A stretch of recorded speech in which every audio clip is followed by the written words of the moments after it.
하나님 말씀 함께 보도록 하겠습니다. 오늘 우리가 함께 나눌 하나님 말씀 열왕기하 18장 1절부터 8절까지 말씀입니다. 열왕기하 18장 1절부터 8절까지 말씀, 우리 한 목소리로 같이 말씀 보도록 하겠습니다. 이스라엘의 왕 엘라의 아들 호세아 제3년에 유다 왕 아하스의 아들 히스기야가 왕이 되니 그가 왕이 될 때에 나이가 25세라. 예루살렘에서 29년간 다스리니라. 그의 어머니의 이름은 아비요 스가리야의 딸이더라. 히스기야가 그의 조상 다윗의 모든 행위와 같이 여호와께서 보시기에 정직하게 행하여 그가 여러 산당들을 제거하며 주상을 깨뜨리고 아세라 목상을 찍으며 모세가 만들었던 놋뱀을 이스라엘 자손이 이때까지 향하여 분향함으로 그것을 부수고 느후수단이라 일컬었더라. 히스기야가 이스라엘 하나님 여호와를 의지하였는데 그의 전후 유다 여러 왕 중에 그러한 자가 없었으니 곧 그가 여호와께 연합하여 그에게서 떠나지 아니하고 여호와께서 모세에게 명령하신 계명을 지켰더라. 여호와께서 그와 함께 하심에 그가 어디로 가든지 형통하였더라. 저가 아수르 왕을 배반하고 섬기지 아니하였고 그가 블레셋 사람들을 쳐서 가사와 그 사방에 이르고 망대에서부터 견고한 성까지 이르렀더라. 아멘. 오늘 이 시간에는 우리 안에 놋뱀을 깨뜨려야 한다라는 제목 가지고 함께 말씀 나누고 함께 기도하기를 원합니다. 호주 멜버른에서요, 새 청년이 샌드위치 가게를 오픈하고 싶었습니다. 보통 샌드위치 가게를 오픈하려면 상권이 잘 형성되어 있고 유동인구가 많은 좀 번화한 그런 거리에 1층에 이 샌드위치 매장이 있어야 장사가 잘 되는 게 상식이죠. 그런데 이 새 청년에게는요, 그 번화한 곳에 1층 상가를 빌릴 만한 그런 돈이 없었어요. 그들에게 이런 돈이 없다라는 것은 이들이 샌드위치 가게를 열어 사업하기에는 굉장히 큰 결점이죠. 그런 곳에 샌드위치 가게를 차리지 않으면 장사가 될 수 없다라는 것이 기본 상식이니까요. 그런데요, 이들은 그들이 가지고 있던 이 결점, 어떤 사업의 상식을 완전히 깨트려 버렸는데 이들은 어디에다가 이 샌드위치 가게를 열었느냐? 번화한 그 골목에서 몇 블럭이나 떨어진, 유동인구도 많지 않고 사람도 많이 다니지 않는 후미진 골목에 있는 한 건물, 상가도 아니고요, 심지어 엘리베이터도 없는 건물인데 7층에다가 샌드위치 가게를 열었습니다. 자, 여러분들 한번 생각해 보세요. 엘리베이터 없는 건물 7층이에요. 사람이 많이 다니지도 않아요. 샌드위치 가게가 잘 될까요? 안 될까요? 우리가 흔히 생각하기에는 절대 샌드위치 가게가 될 수가 없죠. 도대체 누가 사실 샌드위치가 맛있어봐야 얼마나 맛있겠습니까? 다 샌드위치가 그 샌드위치고 그 샌드위치인데 그 샌드위치 먹자고 굳이 그 골목을 찾아가서 굳이 그 건물 7층까지 걸어서 누가 올라가겠느냐라는 거죠. 이들도 이걸 모르지는 않았죠. 이들은 생각을 바꿔버린 거예요. 우리 가게는 7층에 있고 7층까지 올라올 손님은 하나도 없을 거야. 그러니 우리는 매장 안에 테이블도 두지 않고 사람들이 앉아서 먹을 만한 테이블도 두지 않고 여기서 계산할 만한 계산대도 두지 않고 그냥 매장 안에서는 오직 샌드위치를 만들 수만 있는데 그럼 도대체 이들은 어떻게 장사를 하겠다라는 건가? 그러니까 이들은 손님이 위로 올라오는 대신에 샌드위치를 아래로 내려보내기로 하고 홍보하고 예약하고 판매는요 다 SNS를 통해서 합니다. 제가 몇 장의 사진을 준비했는데요, 지금 첫 번째 사진 보면 바닥에 X표 되어 있는 데 있죠. 예약한 손님이요, 저 X표 되어 있는 데 가면요, 두 번째 사진처럼 샌드위치에 종이로 된 낙하산을 매달아 가지고 위에서부터 내려옵니다.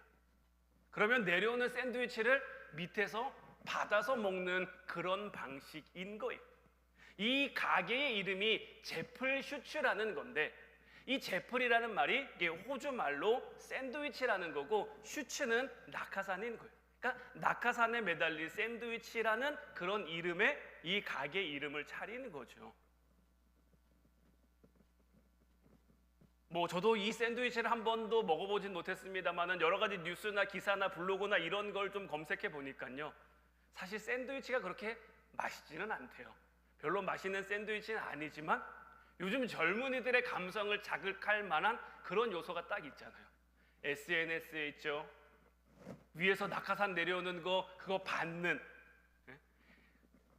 내가 먹지 않아도 주변에서 다른 사람이 받는 이제 그런 것들을 보면서 인기가 생기기 시작하고 입소문이 생기기 시작하고, 그래서 이 세 청년은요, 저기에다 멜버른에다가 이 샌드위치 가게를 냈을 때도 장사가 굉장히 잘 됐는데, 이 낙하산으로 샌드위치를 내린다는 그 아이디어를 비싼 판권을 주고 팔아가지고 그걸로 굉장히 크게 성공할 수 있었던 거죠.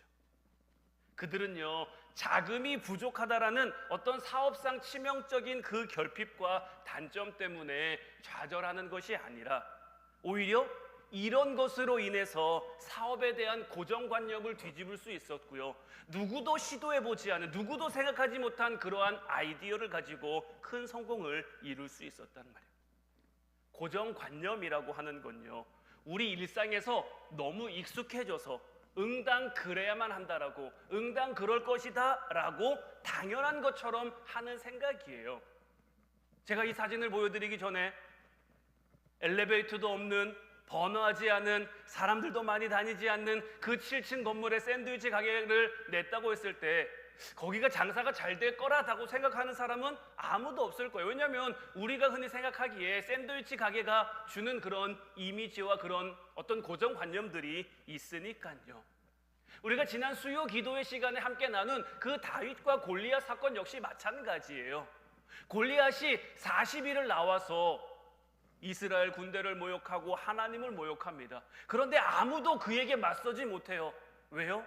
내가 나가서는 이길 수 없다라는 그들의 생각이 그들에게 너무 굳어져 있으니까요. 왜 이기지 못합니까? 골리앗은 등치가 너무 크니까요.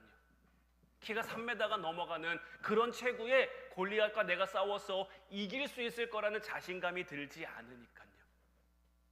그래서 다윗이 나가서 싸운다고 했을 때 처음 사울이 다윗에게 뭘 해주냐면요, 자기가 입고 있던 갑옷을 입혀주고 자기의 칼을 들려준단 말이에요. 왜냐하면 싸움에 나가려면 응당 그래야 한다라고 생각하는 거예요. 골리앗과 맞서려면, 전쟁에 나가려면 칼은 있어야 되지 않겠냐, 갑옷은 입어야 되지 않겠냐, 이렇게 생각하는 거죠. 하지만 다윗의 생각은 달랐습니다. 전쟁이 여호와께 속한 것인데 꼭 칼이 필요할까? 꼭 갑옷을 입어야 할까? 우리도 우리의 삶 가운데 이런 질문을 할 수 있어야 되고요, 이런 질문이 우리의 삶 가운데 굉장히 중요합니다. 우리가 하나님께 붙들리면요, 우리는 뭘 붙잡고 있어도 승리할 수밖에 없는 거예요. 다윗은 돌멩이로 승리했지만 돌멩이가 대단한 겁니까? 다윗이 하나님께 붙들려 있다라는 게 중요한 거죠. 우리도 하나님 앞에 붙들려 있으면, 하나님께 붙들려 있으면 우리 손에 뭐가 쥐어져 있들, 심지어 아무것도 없다고 한들 그게 무슨 문제가 되겠습니까? 근데 우리는 자꾸만 우리의 삶 가운데요, 하나님 나는 이것도 없고요, 하나님 나는 이것도 부족하고요, 하나님 나는 이것도 못하고요, 이것도 안 되고요, 이래서 안 됩니다, 저래서 안 됩니다, 이래서 못하고 저래서 못합니다, 이런 생각들이 너무 많은 거죠. 제가 주일학교 다니던 시절에 배웠던 찬양 가운데 전에도 한번 여러분들에게 알려드린 적이 있는 것 같은데, 삼갈의 막대기 다윗의 물매, 도르가의 바늘 라합의 밧줄, 삼손 나귀 턱뼈 소년 도시락, 시시한 것 바쳤지만 하나님 쓰셨죠. 여기서 나온 것들이요, 삼갈의 막대기, 다윗의 이 물매, 도르가의 바늘, 라합의 밧줄, 삼손 나귀 턱뼈 소년 도시락, 다 어떻게 보면 이 세상 가운데 아무것도 아닌 겁니다. 하지만 이것으로 하나님은 하나님의 큰 역사를 이루어 가셨단 말이에요. 이제 바라기는 우리도 우리의 삶 가운데 뭐가 있어야만 한다라는 그 생각에서 벗어날 수 있기를, 우리에게 물질이 있어야, 우리에게 건강이 있어야, 우리에게 재능이 있어야, 우리에게 어떤 무기나 도구가 있어야, 이제 이런 고정관념을 버리고 무엇이 아니라, 우리에게 무엇이 있어야가 아니라 하나님께 집중하며 하나님께 붙들린 삶을 살아가는 여러분들 될 수 있기를 주님의 이름으로 축원해 드립니다. 성경 속에도 보면요, 이런 고정관념으로 인해서 실수하는 장면들이 참 많이 나와요. 요한복음 1장 45절 46절 말씀을 보면요, 빌립이 나다나엘을 찾아 이르되 모세가 율법에 기록하였고 여러 선지자가 기록한 그 일을 우리가 만났으니 요셉의 아들 나사렛 예수니라. 나다나엘이 이르되 나사렛에서 무슨 선한 것이 날 수 있느냐? 빌립이 이르되 와서 보라 하니라. 자, 빌립이 예수님을 만나고 나니까요, 예수님이 성경에서 말씀하시던 메시아 같은 거죠. 그래서 나다나엘에게 가서 얘기하는 거예요. 우리가 메시아를 만났다. 나사렛 예수님이 바로 그 메시아다. 그러니까 나다나엘이 뭐라고 말합니까? 나사렛에 무슨 선한 것이 날 수 있느냐? 이 고정관념이라는 것이요, 자꾸 우리 눈을 가려버리는 거예요. 봐야 되는데 보지 못하도록 우리의 눈을 막아버리는 거예요. 나다나엘에게는 어떤 고정관념이 있습니까? 시대를 뒤집을 메시아라면, 성경이 약속한 메시아라면 적어도 예루살렘 출신은 돼야지. 나사렛 같은 그런 시골 촌동네에서 어떻게 메시아가 날 수 있겠느냐면서 예수님을 인정하지 않는 거죠. 마태복음 13장 55절부터 58절까지 말씀도 보면요, 이는 그 목수의 아들이 아니냐? 그 어머니는 마리아, 그 형제들은 야고보, 요셉, 시몬, 유다라 하지 않느냐? 그 누이들은 다 우리와 함께 있지 아니하냐? 그런즉 이 사람의 이 모든 것이 어디서 났느냐 하고 예수를 배척한지라. 예수께서 그들에게 말씀하시되 선지자가 자기 고향과 자기 집 외에서는 존경을 받지 않음이 없느니라 하시고 그들이 믿지 않음으로 말미암아 거기서 많은 능력을 행하지 아니하시니라. 자, 예수님이 고향에 가셔서 말씀을 전하고 이제 사역을 하시는데 그곳 사람들이 나 쟤 아는데, 쟤 요셉의 아들인데, 마리아 아들인데, 그 형제들도 내가 다 알고 그 누이들도 다 알고 그 누이들이 지금 우리와 함께 있는데 제가 어떻게 저렇게 할 수 있지? 이렇게 얘기하면서 예수님을 인정하지 않는 거죠. 예수님을 인정하지 않고 예수님을 받아들이지 않고 예수님을 배척하니까 어떻게 됩니까? 예수님이 그곳에서 그들이 믿지 않음으로 말미암아 거기서 많은 능력을 행하지 아니하시니라. 그들의 고정관념과 편견 때문에 예수님을 배척함으로 그들에게 축복이 임할 수 있는, 그들에게 은혜가 임할 수 있는 그 자리를 그들이 스스로 걷어차 버리게 된 거죠. 오늘 말씀도 사실 이와 비슷한 장면입니다. 오늘 보면 3절 4절 말씀을 다시 보면 히스기야가 그의 조상 다윗의 모든 행위와 같이 여호와께서 보시기에 정직하게 행하여 그가 여러 산당들을 제거하며 주상을 깨뜨리며 아세라 목상을 찍으며 모세가 만들었던 놋뱀을 이스라엘 자손이 이때까지 향하여 분향함으로 그것을 부수고 느후스단이라 일컬었더라.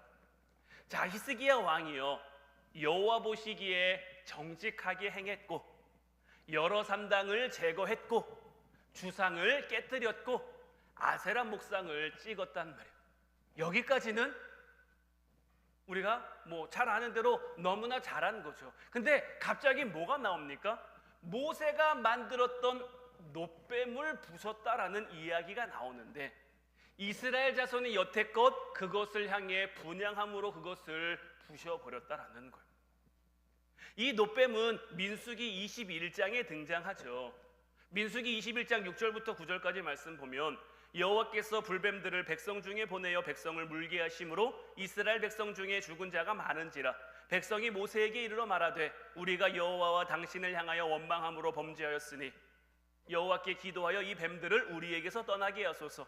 모세가 백성을 위하여 기도하며 여호와께서 모세에게 이르시되 불뱀을 만들어 장대 위에 매달아라. 물린 자마다 그것을 몰면 살리라. 모세가 놋뱀을 만들어 장대 위에 다니 뱀에게 물린 자가 놋뱀을 쳐다본즉 모두 살리라. 출애굽해서 광야를 지나던 이스라엘 백성들이 계속해서 하나님 앞에 원망하고 불평하니까 하나님이 그들 가운데 불뱀을 보내서 물게 하셨고 이 불뱀에 물린 자들이 살아날 수 있는 방법으로 하나님이 모세에게 어떤 방법을 알려주셨냐?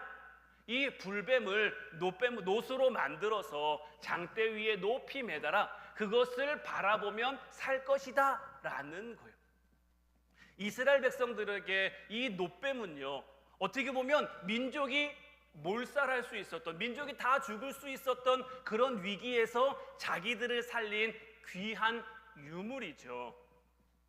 그러니까 유물로서 이 노뱀을 소중하게 여기는 건 알겠어요. 아마 이들도 처음에는 그런 뜻에서 이 노뱀을 소중하게 여겼을 거예요. 근데 시간이 지나면서 이게 점점 변질된 거죠. 그러다 보니까 어떻게 됩니까? 나중에는 노뱀 자체를 숭배하는 거예요. 노뱀 자체에 분향하기 시작하는 거예요. 노뱀이 대단한 겁니까? 노뱀이 대단한 게 아니에요. 하나님께서 그것을 통해 그들을 살리셨고 그들을 구원하신 그 하나님의 은혜, 하나님의 사랑을 볼 수 있어야 되는데, 노뱀을 통해 그걸 깨달아야 되는데, 고정관념으로 그들의 눈이 어두워지니까 점점 노뱀을 그들의 우상으로 섬기기 시작한 거죠. 그냥 단순히 노뱀을 유물로 하나님의 은혜의 도구로 보관한 것이 아니라 500년 이상 우상으로 그것을 숭배해 온 거예요. 히스기야는 이것을 박살내고 나서는 느후스단, 이 느후스단이라는 말은요, 노조각이라는 말이거든요. 그러니까 노뱀은 그냥 뭐라는 겁니까? 이건 그냥 노조각이다라는 거예요. 이거는 우리가 숭배해야 될, 이거는 우리가 예배해야 될, 우리가 분향해야 될 그런 대상이 아니라 그저 노조각이다, 이렇게 지금 히스기야는 이야기하고 있는 거예요. 몇백 년 동안 그들을 사로잡고 있던 그 고정관념을 깨뜨리는 건데요, 사실 이건 결코 쉬운 게 아닙니다. 몇백 년 동안 이들이 이것 앞에 분향했단 말이에요. 이것 앞에 예배했단 말이에요. 그러니까 당시로서는요, 엄청난 충돌, 엄청난 충격, 이런 것들을 감수한 신앙적 결단이었고, 이런 그의 행위가 오늘 보면 7절 8절 말씀 보면 여호와께서 그와 함께 하심에 그가 어디로 가든지 형통하였더라. 저가 아수르 왕을 배반하고 섬기지 아니하였고 그가 블레셋 사람들을 쳐서 가사와 그 사방에 이르고 망대에서부터 견고한 성까지 이르렀더라. 하나님이 어디로 가든지 히스기야와 함께 해주시는 거예요. 어떤 믿음의 고정관념, 신앙의 고정관념을 깨뜨리고 하나님 앞에 정직한 모습으로, 하나님 앞에 온전한 모습으로 그의 삶을 바로 세워가니까, 나라를 바로 세워가니까 하나님이 함께 하셔서 어디로 가든지 형통하게 했고요. 하나님이 형통하게 하시니까 어떻게 됩니까? 이 시대의 아수르는요, 엄청난 제국입니다. 누가 감히 아수르의 말에 거역할 수가 없단 말이에요. 그런데 그를 섬기지 않아도 하나님이 지켜주시는 거예요. 오히려 블레셋 사람들을 쳐서 가사와 그 사방에 이르고 망대에서부터 견고한 성까지 새로운 땅, 새로운 영토, 새로운 것이 하나님으로부터 주어지게 된 거죠. 히스기야처럼 이렇게 고정관념을 깨뜨리고 어떤 우리의 영적인 패러다임의 전환을 일으키기 위해서는요, 세상이 보지 못하는 것을 볼 수 있는 그 영적인 시선이 필요한 거예요. 세상과 우리가 똑같은 걸 보면요, 세상 사람들과 우리가 똑같이 보면요, 우리는 믿음의 사람이 아닌 거예요. 우리는 그들이 보지 못하는 걸 볼 수 있어야 되는 거예요. 그들이 깨닫지 못하는 것을 깨달을 수 있어야 되는 거예요. 믿음은요, 보는 겁니다. 뭘 보는 겁니까? 하나님이 보여주시는 걸 보는 겁니다. 다윗이 어떻게 담대히 골리앗 앞에 섭니까? 하나님이 싸워 이길 수 있는 전쟁의 승패는 하나님께 달려있다는 것을 보니까 골리앗 앞에 담대히 설 수 있는 거예요. 히스기야도 마찬가지로 아세라 목상 깨뜨리고 주상 깨뜨리고 삼당 다 허물고 노뱀 이거 다 부서뜨리고 어떻게 할 수 있습니까? 하나님이 그에게 보여주시는 것을 보니까 이렇게 할 수 있는 거예요. 그래서 히브리서 11장 1절 2절 말씀 보면 믿음은 바라는 것들의 실상이요 보이지 않는 것들의 증거니 선진들이 이로써 증거를 얻었느니라. 자, 믿음은요 바라는 것들의 실상이에요. 우리는 이 실상을 볼 수 있어야 되는 거예요. 이 실상을 통해 보이지 않는 것들의 증거를 얻을 수 있어야 되는 거예요. 우리보다 앞선 신앙의 선진들이요 이로 말미암아 증거를 얻었기 때문에 그 길을 걸어간 거예요. 아직 나타나지 않고 아직 드러나지 않았지만 믿음으로 하나님이 보여주시는 그 세계를 우리가 믿음으로 보는 거예요. 그래서 믿음은요 보니까 반드시 삶으로 드러나게 돼 있는 거예요. 내가 봤는데 내 삶이 달라지지 않는다? 하나님이 내게 보여주셨는데 내 삶이 달라지지 않는다? 하나님이 내게 깨닫게 하셨는데 내 삶이 달라지지 않는다? 이건 잘못된 거, 이건 틀린 거예요. 내가 제대로 보지 못했든지 아직 깨닫지 못했든지 보여주셨는데 깨닫게 하셨는데도 내가 삶으로 변화되지 않는다? 이건 하나님 앞에 우리가 굉장히 잘못하고 있는 거.